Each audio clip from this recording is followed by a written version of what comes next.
Slattery, any word on Nora's parole? Not as yet, no. Oh, she's been in there an awfully long time, hasn't she? Come on, Marshall. You should have known it wouldn't have worked.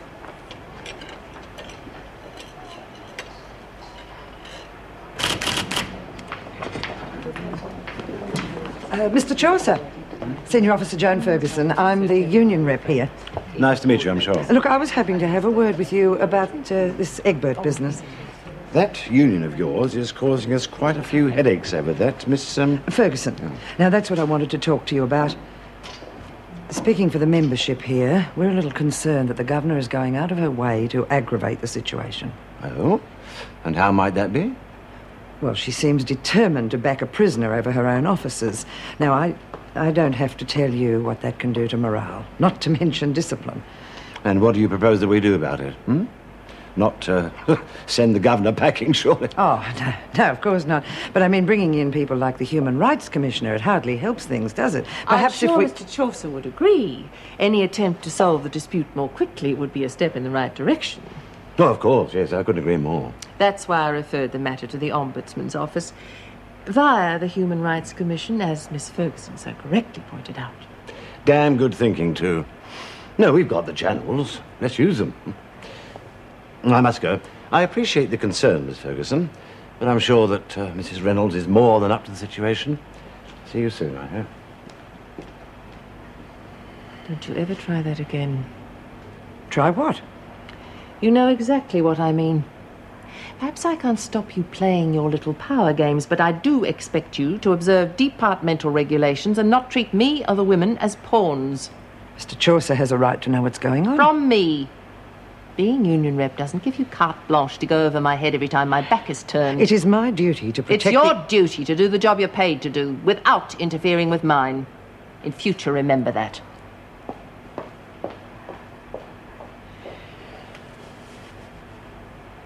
I still don't get why Lou would have done it.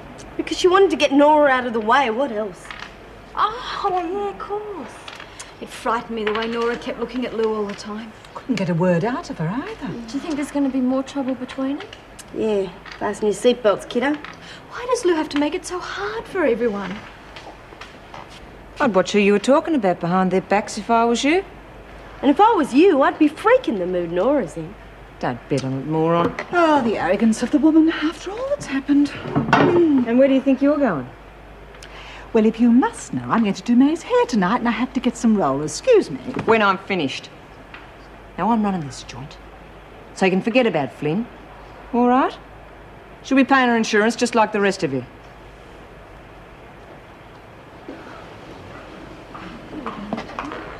Don't all stop on my account. How come you changed? I just got a phone call from the ex-head of the department. You're kidding, Fry. That's right. Don't tell me he wants to make another appointment. No, not quite. He has just pulled off an early release for yours truly. And $5,000 handshake to go with it. Whoa, come! Well, it seems he doesn't want his wife and kids to find out about me, him and the feather dusters.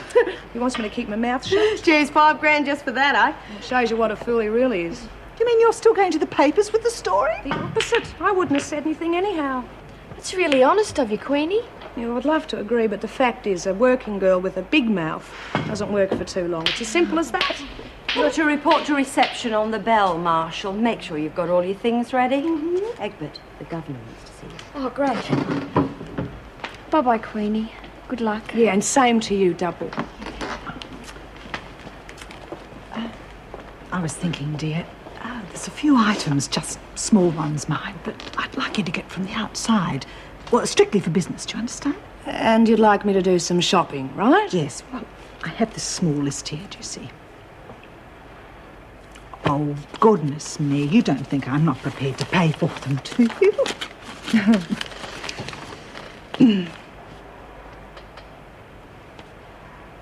Damn that Kelly. She's buggered things for you good and proper, hasn't she? Oh, love, I wish there was something I could say to make it easier for you. Myra. She's the one we should be apologising to, isn't she? She died to give my baby a chance to live a decent life, and now nothing. Losing the parole doesn't hurt May. It's the baby. That hurts so much. Maybe you'll get another chance, love, when your next parole hearing comes up. My age, you've got to be kidding. The one tiny thing I wanted in this stinking life has gone. Now I'm going to settle up. You mean Kelly? Oh, that won't solve anything. And what about Myra? Do you think she'd want to see you stuck in here just for fixing her? Myra wanted my baby to survive. It's past that now. Myra wanted all of us to survive. What if Kelly and her monkeys get you first? We'd be helpless, and that would solve nothing. I can't pretend nothing happened. Then step in as top dog. Oh, come on. You'd stop Kelly dead in her tracks and do what Myra wanted. You'd look after all of us in the process. Thanks to the Commissioner making a formal request to the Ombudsman's Department, we've managed to get a decision through in record time. And? The Ombudsman's declared that the union has no case and that they're acting outside their limits of responsibility. Does that mean I can see my mum? Means I'll take you there myself, and there's absolutely nothing anyone can do about it. I hope Jules isn't in too much trouble with Reno. I hope Jules isn't in too much... first time, dummy.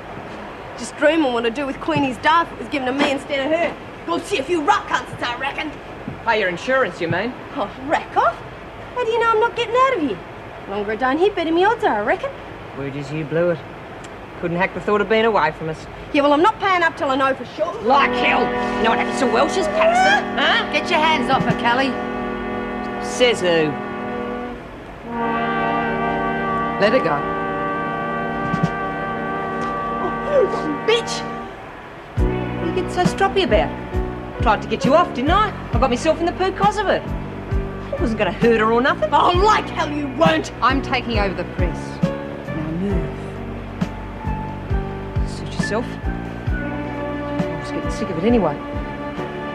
Steam's bad for me hands. Then start folding.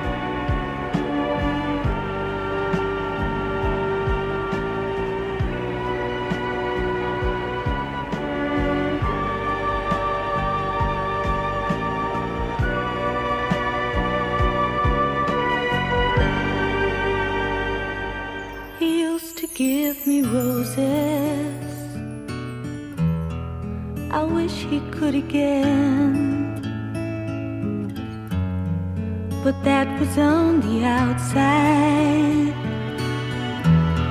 and things were different then. On the inside, the sun still shines, and the rain falls down, but the sun and rain are prisoners too when morning comes around. Last night I dreamed we were together, sharing all the love we'd known, till I had to face the nightmare of waking up alone. On the inside the roses grow, they don't mind the stony ground, but the roses